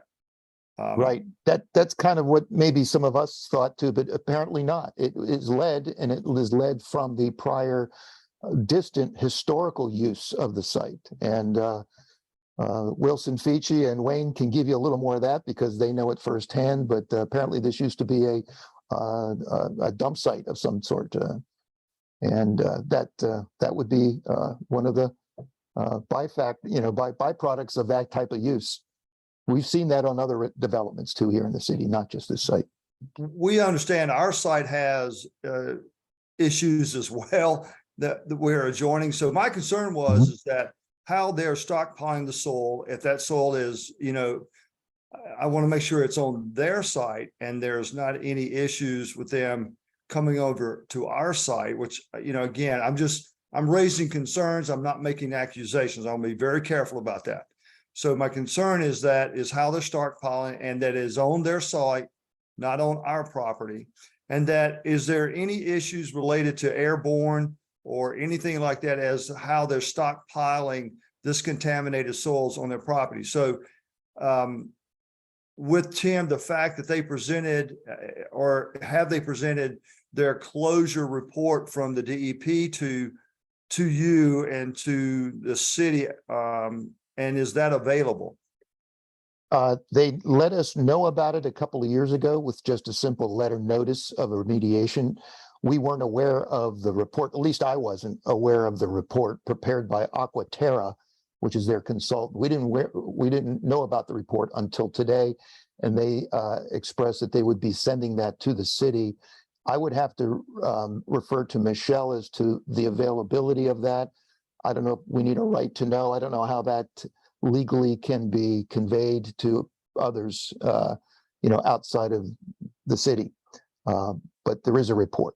I would have to think, and again, I'm making assumptions here, that on the DEP's website that there has to be some type of notification there. Maybe I'm wrong. It might be not available to the public. But what I'll do is I'll research this a little bit further. I'm just right now, Tim and members, planning commission members, I appreciate you updating me on this. What I feel like I'm going to do, and I want to be careful again, is that I'm trying to be a good neighbor, and that we want to just make sure that we understand the ramifications behind this and the procedures they're going through. And I'm very happy that they're going through the DEP, which they should be, to make sure that they're going to close this out properly, not only for us, but for the other citizens and community around them. Yes. Kim mentioned they gave a very nice presentation this evening, explained it quite a bit in detail. So if you watch the meeting, maybe before you make any contacts, I would have to defer to the city solicitor's office as far as right to know, but I would be able, if they wanted to discuss it, I would consult with them. Thank you, Michelle. Will do. Thank you. Yep. And just to quickly answer your one question, there are dust monitoring protocols for these piles, for these stockpiles. The lead stockpile is the pile along 11th Street, and the clean fill stockpile is the pile along Rockland. But Okay. when you go in the meeting, you'll see they have a really beautiful diagram explaining it all. And Wayne, I appreciate that. You know, the stockpile that's alongside of 11th Street is probably the closest to our property. So anything that is becoming airborne, that is a concern that could be blown over to our soil, contaminating our property. And again, you know, I thought it was some type of fuel spillage or something like that, which I've dealt many times with UST closures. But I'm a little bit unsure of the contamination with a heavy metal as such, and how those containment protocols the DEP requires. So at this point, let me back up. Let me listen to what they have. Let me find out what their report is, their closure report, and their protocols, just to make sure that I'm sure if the case was reversed, they would want the same reciprocity with, you know, making sure that we're being a good neighbor to them as well. Very good. Well, thank you for coming in, for joining us, Brad, and that we could give you at least a little bit of information on this.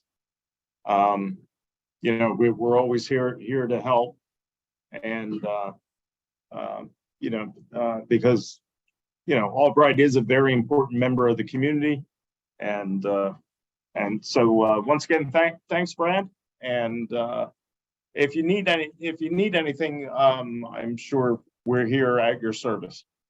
Wayne and everybody, I appreciate that. And Wawa's a good community citizen too as well. So don't think that we don't recognize that as well. And we do appreciate you guys' help, and I'll leave it as that. Thanks, everybody. Okay, thank you. Take care. Okay, thanks. All right. So that way we can just go through the reaffirmations, and we don't have to worry about anything. So thanks for your indulgence, everyone, so that we could get Brad's questions answered. First up on active plans requiring reaffirmation approval is the 6th and Spring parking. Do I hear a motion? Peter? Second? Second. Okay, James? Okay, question on the motion? All those in favor, please say aye. Aye. Aye. Next is the 532, 534 Minor Street, minor land development plan. Do I hear a motion? So move. Okay, Nelson, second? I'll second that. Second, okay.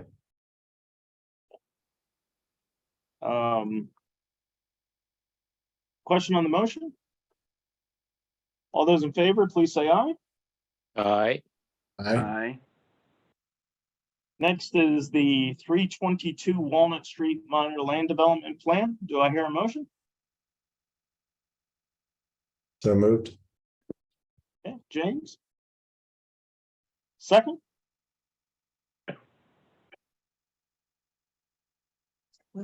Not sure. Was that Will? Oh, okay, I'll second it. Okay, great.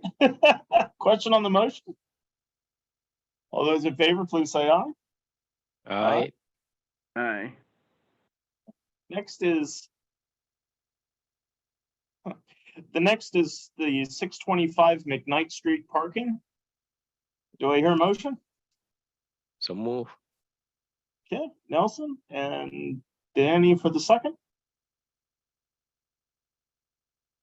Second. Question on the motion? All those in favor, please say aye. Aye. Aye. Next, the RHA Oak Brook Daycare Land Development Plan. Do I hear a motion? Peter? Second. Second? Nelson? Question on the motion? All those in favor, please say aye. Aye. Aye. And lastly, we have the 420 Walnut Street annexation. Do I hear a motion? Peter?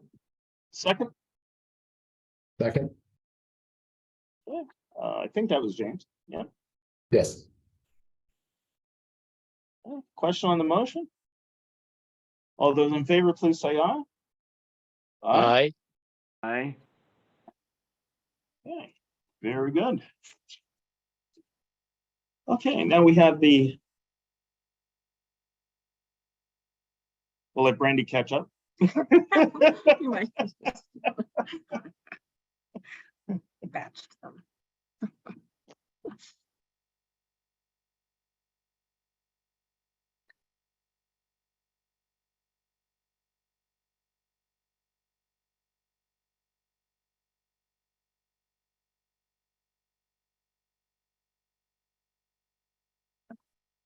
All right, first we have the Iglesia Pentecostal Movimiento de Fe at 1124 Schuylkill Avenue for 90-day time extension. Let me see. I think he gave another number through September 26th, if that's allowable, if we can do more than 90 days. September 26th shouldn't be a problem. You wanted to see that he was making progress with his plan. He has received a time extension from the time extension. Another 1 year allowance through the zoning hearing board for the to meet the conditions that were issued by the zoning hearing board as part of its zoning variance application. And that was actually an important question because Jamal was asking about that quite a few months ago. And they also are going to be looking at the modification to their site accessibility to this for this property. There is a big problem with cooperation with the adjoining property owner in order to achieve what they initially had set out to obtain with a highway occupancy permit. So it looks like Tim, you're going to be getting a phone call with regards to the use of the public alley in the back. But we'll talk more about that. That's going to be the Yeah. direction. they're going to proceed. Yes, I already had some conversation with Dan Loudenslayer on this, and just to let the board know that there is progress being made. I mean, this is not an idle plan that the consultant and the church folks have been working on this, trying to overcome this hurdle, particularly with the highway occupancies. Even after the last meeting where it looked like there was some progress being made, the adjoiners for both driveways, the one to the north on the laundromat side still has refused to sign. They said that they would prefer to sell the property. Well, the church is not interested in that. That's a pretty drastic way of getting a signature on an HOP. And Aramark to the south, which is the driveway associated with the alley, they have not signed either, and for various reasons, which I'm not sure what all the reasons are, but there hasn't been really any progress made. So they're doing something a little different, I guess, with the Luzerne Street property. I think that's 1119. It's the sister to this, it's lot 2, the sister to the lot 1. And it looks like they're going to work out a scheme with this alley, the north-south alley. It's 15 feet wide. They like to make it at least 20 feet wide using their property to do that. And it sounds like an interesting idea that might make this work for them without having to develop lot 1, which is unfortunate because I would like to see it develop the way they had originally wanted to do this. It should be simpler. Unfortunately, it's not. So anyway, we will be expecting something probably even next month with respect to the next go around on this church property. And also I want to add too, I've been looking into the way maybe the city can help out, at least with the alley, the one on the south, the one adjoining Aramark, since it's not really a driveway per se, it's an alley. And I've been asking, going around with PennDOT on this, and it's becoming more confusing the more I dig into it as to how we permit alley access. It's not a driveway, but it kind of acts like a driveway. It kind of acts like a street, but it's neither. And all we know is that it does need permitted by PennDOT when it accesses a state highway like Schuylkill Avenue. And I sent Michelle a little summary asking for maybe if she has some advice on this, and trying to put together some way that maybe we can help them out with getting an HOP. Maybe the city can step in somehow to try to get that HOP off the alley. But more to come. All your emails, I was leaving to come here this evening, so. Yeah, it was late. I didn't expect you to make any comment on it. It's just something in progress. Great. No, it's a complicated matter, so. Indeed. We're recommending the time extension. Yeah, no, I'm sure they'll greatly appreciate it. Okay, do I hear a motion for the time extension at 1124 Schuylkill Avenue? Okay, Peter? Okay, second? Okay, Nelson? Okay, question on the motion? All those in favor, please say aye. Aye. Aye. All right. Oh, this one we need an update on. Villa Independent Cottages. The motion last time was that was the last, that's fine. Okay, extension. So we have not heard anything back from the applicant or the applicant's engineer or anyone affiliated with the applicant. We had specified that we wanted to see action on the plan. There's been no action on the plan. So therefore, fortunately, we should probably proceed with the actions required to deny this application. You don't often do this. How do we approach Yeah, we this? do have, I'm sorry, we do have an extension from Mr. Franz, but we don't have any information from the applicant. There's been nothing from them. And we communicated that to the applicant that we would speak or something. I asked in the email if they would like to withdraw at this time, and that it would be under consideration. The extension would be under consideration by the planning commission. Goes back to time extensions ago, when we did see the applicant, and the applicant said that they would proceed with this project in a timely manner, and she would take control steering it forward. But the applicant is clear that if they did not present anything, that we would consider denial. I know we talked about the email, I'll have to put that in the email. I don't think they wanted to resubmit the restart everything. I don't think that they're going to lose anything. They can pick up where they left off at. I just want to do it, yeah. The way that I just want to make sure that the applicant is aware when we receive it. In response to your question, Chairman, if they, for this, deny it, you have to deny it and state the reasons that it does not comply with SALO get the last review letter. This is the action we're gonna have to take this. It's summarized, it's all fine with you. And I have a letter that we can work on preparing. I don't need to. Oh, actually, on the letter, you can have reference the the, letter now, I just want everyone to see the letter. yeah, Have you done more than once? Is the May The last- 2022, or sorry, March 2022? yeah, it's not the Okay. I should have brought that.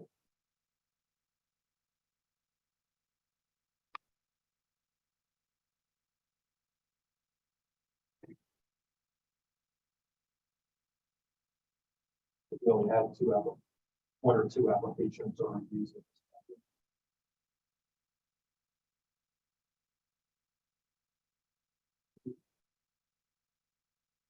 And if this is not the last letter, I'll make sure that everyone is alerted to it.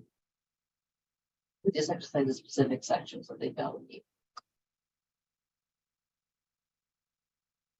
This is the preliminary plan. Yes.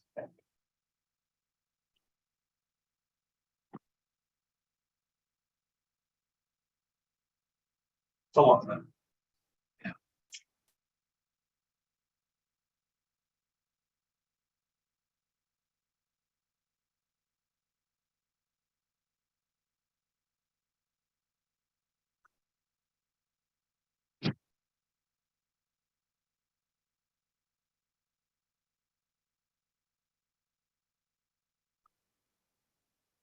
If you want me to just provide a quick summary, there were zoning conflicts that needed to be resolved, in which the applicant asked not. There were site accessibility issues that needed to be resolved. There were stormwater management issues that needed to be resolved, and in terms of the subdivision land development ordinance, as well as stormwater management ordinance. Planning modules needed to be completed for this project. And Okay. I can, do you want me to go back? Yeah. Landscaping plan was required. Site, like I said, the site accessibility issue also included the driveway width in terms of emergency, both Public Works and the emergency management wanted to see the road widen. That has not been accomplished. So there's a number of issues within this letter. I think that just summarizes them. There's the planning modules. Yeah, we also asked if this was the first of a multi-phased project, and we didn't get a solid answer on that.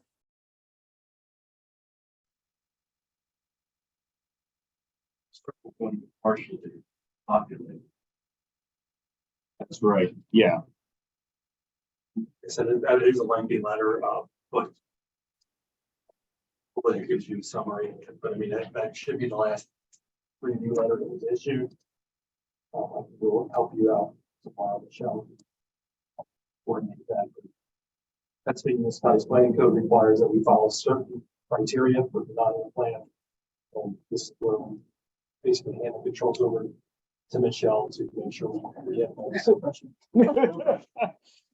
so, so the best way to do this is to deny. Motion to deny the plan for failure to comply with the South as set forth in the March 17, 2022 review letter of Cohog Valley. There are zoning requirements too. That we'll comply with. We were signing the letter, so we'll Double. Yeah. Okay. All right. So with that, do I hear a motion to deny the land development plan for the Villa Independent Cottages at 1201 Museum Road? So move. Stipulating the details. Sorry. Stipulating the SALDO requirements that were not met, laid out in the letter by Hawk Valley Associates dated March 17th, 2022. I would and as well as any other correspondence that may relate to that region. And I would also add any requirements, because you also said zoning, some requires or just how. And stormwater management. Okay. Also including any other correspondence, as well as not meeting the requirements of the zoning ordinance and not meeting the requirements of the stormwater management ordinance. So, okay. Okay. Okay, and with that, Nelson moved. Do I hear a second? Danny seconds. Question on the motion? Yeah, I have, this is Will. I have a question. I'm sorry. I understand the substantive part, but I couldn't hear all the procedural part. So we did not have to vote on the letter requesting the time extension. We could just go right to the denial. Let's do the denial, and then as the basic, we'll do the deny the time extension as well. But let's Okay, do the whatever. denial. Yeah, I just didn't. Okay, I heard that. Thank you. Okay, that's all I needed. Okay. Very good. Okay. All right. Okay. Yep. All those in favor? Aye. Aye. Aye. Okay. Okay. Very good. We are once again unanimous.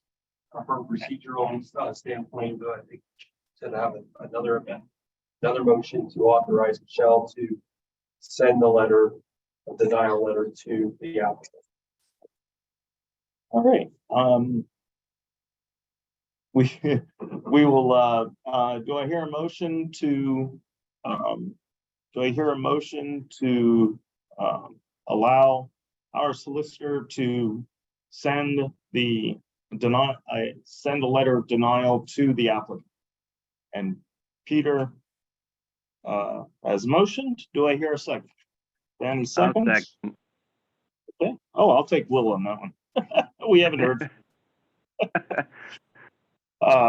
Question on the motion? All those in favor, please say aye. Aye. Aye. Aye. And then lastly, do I hear a motion to deny the reject? Motion to reject the letter, the request for an extension of review. Okay, Peter? Second? I'll second that. Question on the motion? All those in favor, please say aye. Aye. Aye. Again, we are unanimous. And I'll include that in my letter. Great. And And Mr. Chairman, it is so rare that we deny a place. So we were not sure exactly the procedure, and I would just note that we denied without prejudice, so the applicant may always resubmit, and we would certainly entertain and consider the application at that time. absolutely, when they're ready, they can resubmit. But it's one of those things where usually try to hang on as long as we can, because when they resubmit, they gotta pay the fees again. But I think this is one of those where it's not worth hanging on to this. So, all right. Next, we have a request for a time extension for 743 Thorn Street parking, and I'll go over to Jerome for the update on this one. Yes, now that you're warmed up. 743 Thorn Street, unfortunately, had a zoning variance application that was critical to this project, which was denied by the zoning hearing board. The premise of the zoning hearing board application was that they were looking to annex the parking area over to the restaurant portion of the property. The restaurant's existing, the part of the driveway, the annex, was reviewed by the zoning hearing board, and there was multiple zoning variances that were asked. And they were denied. So the applicant basically hit a dead end with the application itself, and therefore is not going to be able to proceed as planned. They basically ran into a brick wall on that application. It's not by their choice. It was the procedures that they went through. They could not advance it any further. So therefore, this plan would be denied. And as I understand it, the time to appeal the zoning hearing board decision has lapsed. So, I would yes. I can't answer that question. I would. It's just. What is it from? What is it? 90 days from the decision? days. 30 Oh, days? it's Oh, 30 days. yeah. It was in like December. 30 days. Please. Just look it up. Yes. I just, if there's a possibility, I didn't want us to take action. No, yeah, no, no, we don't want to. Yeah, it was last year. Okay. Then you're fine. And to the best of our knowledge with our communication, with the zoning office, we have not heard anything further about this project. Okay. So in the last review letter we had,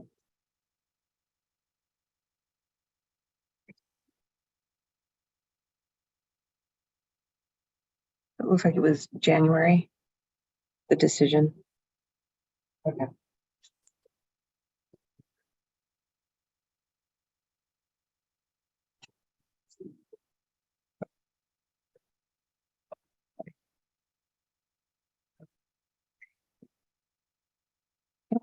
yeah, the last time this came up with this, the decision with this one. Okay. Maybe that's why I had the question. That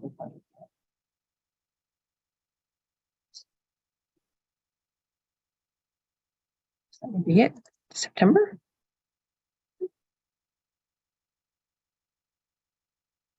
Was only one week. Okay, so yeah, Preliminary plan review. That's it. preliminary final. So as I mentioned, this plan required significant action from the zoning hearing board. This also involved the parcels that were going to be annexed together. So they're not going to be annexed together as a result of this project. So therefore, parcel B cannot act as an independent commercial use since it's in the R3 zoning district. Further on down, we've had several comments with regarding to site accessibility for the off-street parking area, which were identified within the review letter. There was also several comments on stormwater management.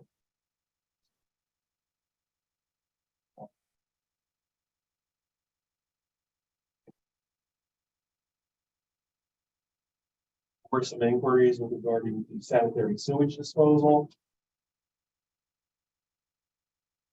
Fire and rescue department would have required to approve the plan.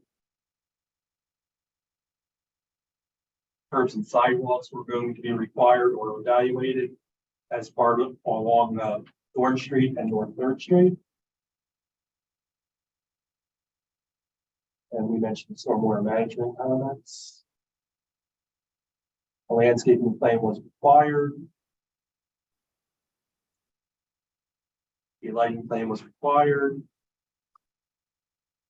And then there was corresponding notes that the level plan was regarding municipal site improvements. Well, unfortunately, the applicant was not able to meet any of those requirements because it was denied by the zoning. Or their application for zoning areas was denied by the zoning.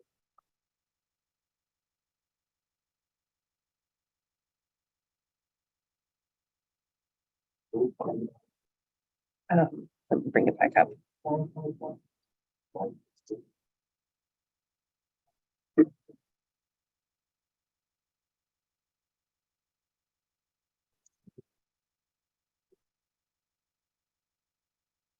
Motions again, the first would be to deny the plan.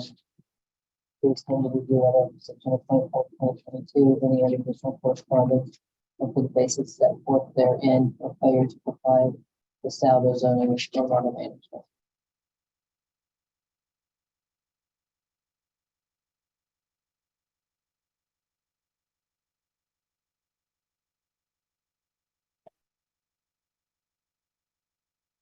So do I hear a motion to deny the land development plan for 743 Thorn Street parking? For its failure to comply with the zoning ordinance, with the subdivision and land development ordinance, and with the stormwater management ordinance. And because of their failure to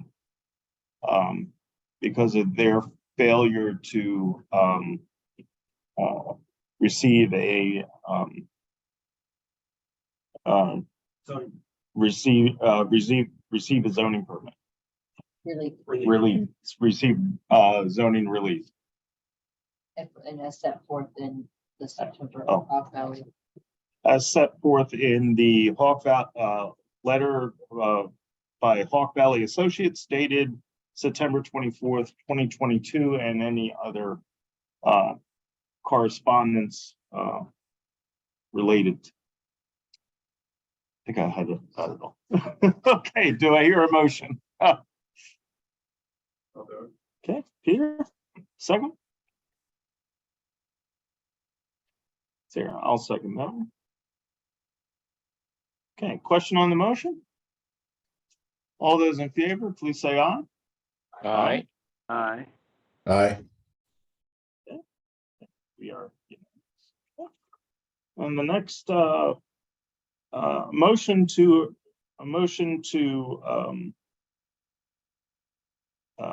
permit our solicitor to send a letter of denial to the applicant with the reasons stated in the previous motion. So moved. Okay, James. Second. Danny? Yeah, question on the motion? All those in favor, please say aye. Aye. And then the last one is a motion to reject the submitted time extension. Peter? Second? Second. Okay, Nelson? Question on the motion? All those in favor, please say aye. Aye. Aye. Oh. Very good. Boy, we don't do that too often. We do. Was that, No, Peter unfortunately, and Nelson? that's the Peter's last, the first and Nelson the second. that's the last course of action you want to take. Okay. And the last one, Peter and Nelson. Okay. Yeah. Thank you. Very good. What's that? That's, unfortunately, that's the last course of action, so we typically take, we give everyone a good opportunity. Yeah. But yeah, they definitely hit a brick wall with zoning. And of course, the neighbors there are not pleased with that project either. That's, I think, part of the reason they all came to the zoning hearing board. Yeah, well, that's the way it was before, so. But yeah. Let's see here. Next, summary of the Planning Commission workshop of May 16th. Let me see here. I was here. And Nelson was here, right? Were you? Yes. Yeah. And we reviewed the sketch plan for the Mitsubishi plant, and basically said that, you know, one of the biggest obstacles is going to be the curbs and sidewalks because they're actually required by the subdivision and land development ordinance. And I'm sure that Public Works would like to see that. So please contact Public Works right as fast as you can to get this resolved, because probably the landscaping wouldn't make it past that. So that's basically it. And then we had quickly spoke about the zoning and Saldo updates, which we will actually be getting in draft form for the next workshop. Phase 2. Phase 2, yeah, the phase 2. So, yeah, so I think that was pretty much everything that we did there.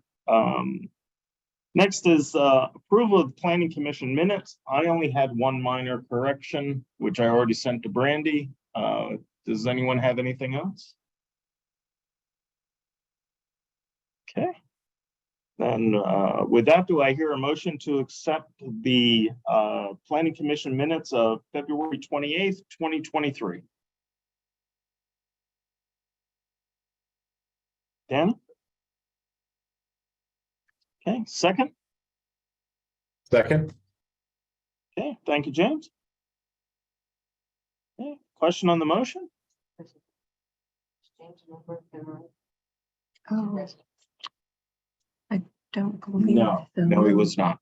So I'll need a second from somebody else. Second. Okay, thank you, Nelson. Very good. And a question on the motion? All those in favor, please say aye. Aye. Aye. Very good. Our next planning commission meeting will be the workshop meeting of January 20th, and our next voting meeting is June 27th. With that, is there anything else for the good of the order? Hearing none, do I hear a motion to adjourn? Yes. Okay, Peter, second? Second. Way over 7:20. And Danny, okay. Question on the motion? All those in favor? Aye. Aye. Okay, very good. Once again, thank you, everyone. I got quite a bit done, and we were able to help out Albright a little bit. So very good. Go ahead and stop recording. Okay, we're stopping recording.